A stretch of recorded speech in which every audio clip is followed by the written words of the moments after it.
अस्सलाम वालेकुम and hi to everyone. आज हम CC 3.1 का जो चैप्टर 18 है उसमें heat treatment of the steel और इसका जो पेज 5 है इसमें जो टेम्परिंग का जो प्रोसेस है उसको कंटिन्यू करेंगे। यहाँ से अभी हम इसको स्टार्ट करते हैं। The softness and more important the toughness is of very low value for the thermal hardening. जो सॉफ्टनेस है जो टफनेस है वो थर्मल हार्डनिंग प्रोसेस के बाद जो है उसकी जो वैल्यू है वो कम हो जाती है। And the term temper really mean to balance, और टेम्पर का जो मतलब है किसी भी चीज़ का बैलेंस करना, मतलब उसको ठीक करना।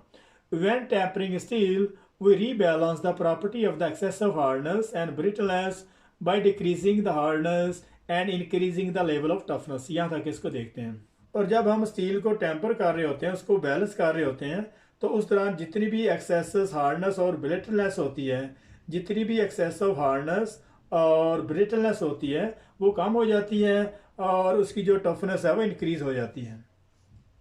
मतलब ये कि जो टेम्परिंग का प्रोसेस है उसे जितनी भी हार्डनेस और जो ब्रिटलनेस है वो कम होती है और उससे जो उसकी जो टफनेस है ये इम्प्रूव हो जाती है। यहाँ से इसको देखते हैं। The process of the tempering the hardening commences measurable at around the process of the tempering the hardness commences measurable at around 220 centigrade and continue up to the LCT। यहाँ तक इसको देखते हैं।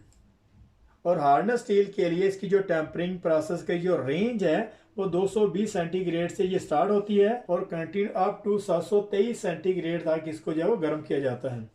At this point, most of the extra hardness produced by the thermal hardening has been removed।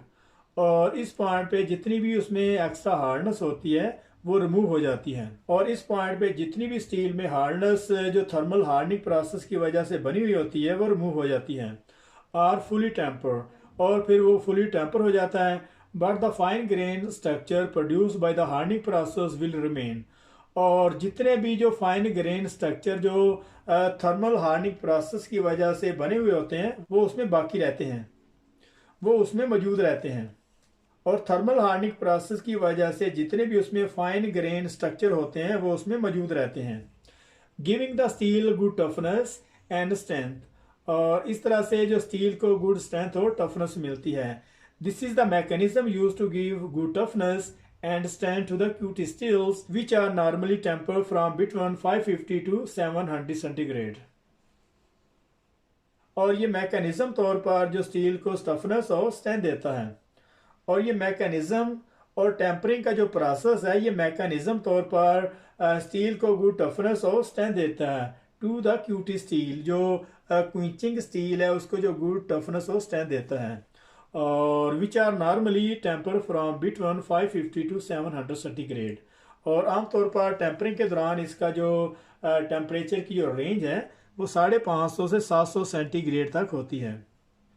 तो यहाँ पे कुछ question भी बनते हैं टेम्परिंग के हवाले से। टेम्परिंग की जो रेंज है वो 220 सेंटीग्रेड से 723 सेंटीग्रेड तक है। और जितनी भी इस दौरान जो थर्मल हार्डनिंग प्रोसेस की वजह से उसमें हार्डनेस या ब्रिटलनेस होती है वो सारी रिमूव हो जाती है, उसमें टफनेस जो है वो इम्प्रूव हो जाती है।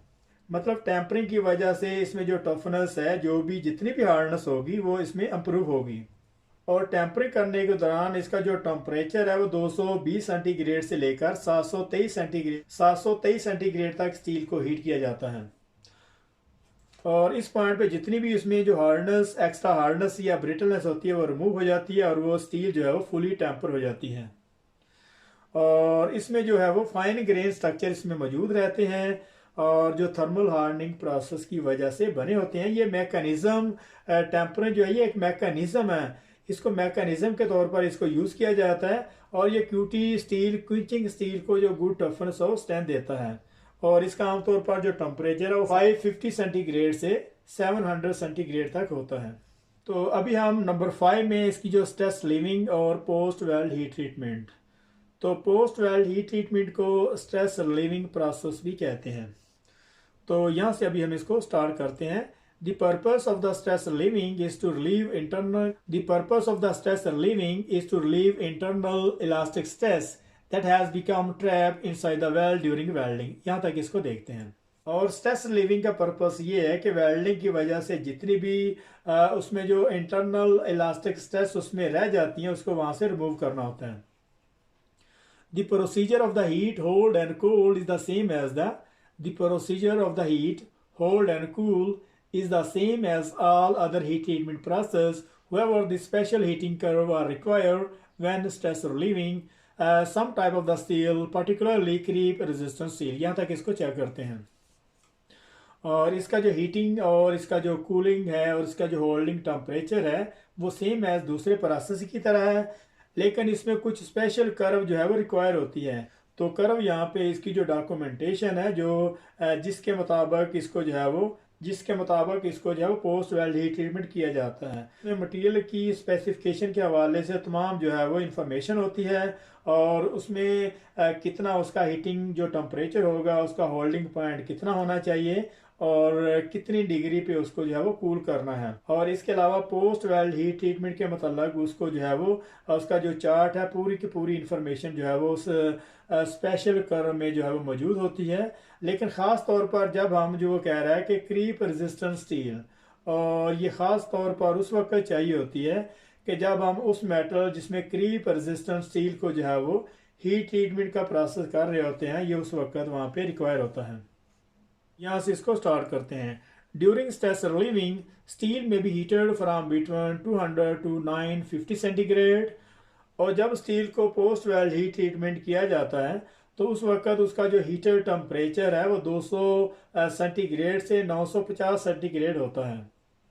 Although most stress relieving is carried out on steel between the temperature of 550 to 700 centigrade. अगरचे ज़्यादातर जो स्टील है उस पर जो स्ट्रेस रिलीविंग का जो टेम्परेचर है वो बिटवीन 550 से 700 सेंटीग्रेड तक होता है. Depending on the steel type and amount of stress to be relieved. और ये डिपेंड करता है कि स्टील की टाइप क्या है और उसमें कितनी वहाँ से जो है वो स्ट्रेस को रिमूव करना है. To understand what happened during stress relieving, there are a number of terms that are required to be defined. Stress relieving के दौरान स्टील के साथ होता क्या है, तो इसमें बहुत सारी टर्म्स हैं जिसको डिफाइन करने की ज़रूरत होती है. यहाँ से अभी हम इसको स्टार्ट करते हैं. Yield point re. This is the point where steel can no longer support elastic strain and become plastically deformed. और इस पॉइंट पे जो स्टील है वो इलास्टिक स्ट्रेन की मजीद जो है वो सपोर्ट नहीं करती, तो वहाँ पे जो है वो प्लास्टिकली डिफॉर्म हो जाती है. Plastic strain occur this mean that the steel will no longer return to its original dimension. तो इसका मतलब ये है कि स्टील वहाँ से जो है मजीद जो है वो अपनी असल पोजीशन में वापस नहीं आएगी. The residual stresses that are contained with the steel after welding are all elastic. और जितनी भी रेसिडुअल स्ट्रेसेस वेल्डिंग के बाद होती हैं वो सारी की सारी जो स्ट्रेसेस हैं वो इलास्टिक में होती हैं. यहाँ से इसको स्टार्ट करते हैं. With the remaining stresses have been observed by the plastic movement of the steel distortion. With the remaining stresses having been observed by the plastic movement of the steel distortion. और इसके अलावा बाकी की stresses जितनी भी होती हैं वो प्लास्टिक मूवमेंट की तरह उसमें जो है वो स्टील में डिस्टॉर्शन आ जाती है. यहाँ से इसको देखते हैं. The stress strain diagram of the nil low carbon steel below show this point.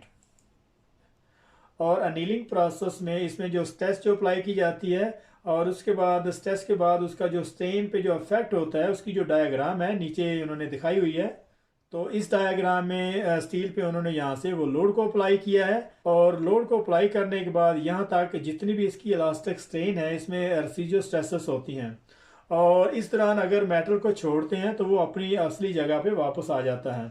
और इसके बाद यहाँ पे एक कर्व बनती है यील्ड पॉइंट से लेकर आगे. जब उसको मजीद जो है वो खींचा जाता है तो उससे मेटल जो है लंबा होना शुरू हो जाता है और एक पॉइंट आता है कि वो प्लास्टिकली भी डिफॉर्म हो जाता है, तो उसको जो हम फेलियर पॉइंट कहते हैं. तो इसका जो ग्राफ है आपकी तरफ इसका लोड अप्लाई किया जाता है और इस तरीके से इसकी जो है वो राइट साइड पे इसकी एक्सटेंशन होती है. तो ये इसका इलास्टिक स्ट्रेन है और इलास्टिक स्ट्रेन के बाद इसका जो यील्ड पॉइंट आता है और यील्ड पॉइंट से जो मेटल जो है वो तकरीबन लंबा होना शुरू हो जाता है और वो अपनी असली पोजीशन में वापस नहीं आता. और एक टाइम आता है कि जब वो बहुत ज़्यादा पतला होने के बाद जो है वो ब्रेक हो जाता है, वो प्लास्टिकली डिफॉर्म हो जाता है. तो उसको जो है वो प्लास्टिक स्ट्रेन कहते हैं.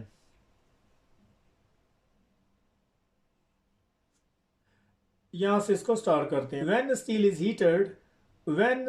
Heated the yield point is press. और जब स्टील को हीट किया जाता है तो उसका जो यील्ड पॉइंट है वो बढ़ जाता है, which mean that the elastic strain shown above will now start to become plastic strain। जो प्लास्टिक स्ट्रेन है वो भी इलास्टिक स्ट्रेन की तरह जो है वो थोड़ा हीट होने के बाद जो है वो जो इलास्टिक स्ट्रेन है वो भी प्लास्टिक स्ट्रेन की तरह जो हीट होने के बाद जो है वो इंक्रीज होना शुरू हो जाता है।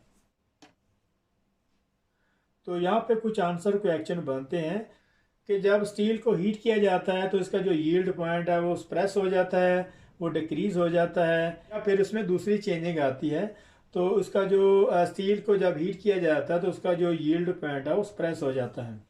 और इसके अलावा वेल्डिंग प्रोसेस के बाद जितनी भी जो रेसिडुअल स्ट्रेसेस आती हैं वो इलास्टिक स्ट्रेन में आती हैं, प्लास्टिक स्ट्रेन में आती हैं, यील्ड पॉइंट में आती हैं, या फिर किसी दूसरे डिस्टोर्शन में। तो जितनी भी जो रेसिडुअल स्ट्रेसेस हैं वो सारी की सारी जो है वो इलास्टिक में आती हैं। और जब एक यील्ड पॉइंट पे जब मेटल को मज़ीद उसको जो है वो एलोंगेशन किया जाता है, जब उसको खींचा जाता है तो वो अपनी असली हालत में वापस नहीं आता, तो प्लास्टिकली डिफॉर्म हो जाता है, प्लास्टिकली वो टूट जाता है। तो स्ट्रेस लीविंग के दौरान पोस्ट वेल्ड हीट ट्रीटमेंट के दौरान उसका जो टेम्परेचर है वो स्टील वो 200 सेंटीग्रेड से 950 सेंटीग्रेड होता है। लेकिन आमतौर पर जो स्टील को जो स्ट्रेस लीविंग उसको जो पोस्ट वेल्ड हीट ट्रीटमेंट का जो प्रोसेस किया जाता है वो 550 सेंटीग्रेड से 700 सेंटीग्रेड तक होता है। और जब स्ट्रेस लीविंग या पोस्ट वेल्ड हीट ट्रीटमेंट का प्रोसेस कर रहे होते हैं तो किस स्टील में जो है वो स्पेशल हीटिंग कर्व जो है वो रिक्वायर होती है। वो कार्बन स्टील है, अलाय स्टील है, या फिर फेरेटिक स्टील, या फिर नॉन फेरस मेटल। तो उसमें जो क्रीप रेजिस्टेंट स्टील के लिए जो है वो एक स्पेशल हीटिंग कर्व जो है वो रिक्वायर होती है ताकि उसके चार्ट के मुताबिक उसको जो है वो परफॉर्म कर सकें। तो यहाँ पे 18.5 यहाँ पे ख़त्म हो रहा है। तो मिलते हैं नेक्स्ट पेज में, तब तक के लिए अल्लाह हाफिज़।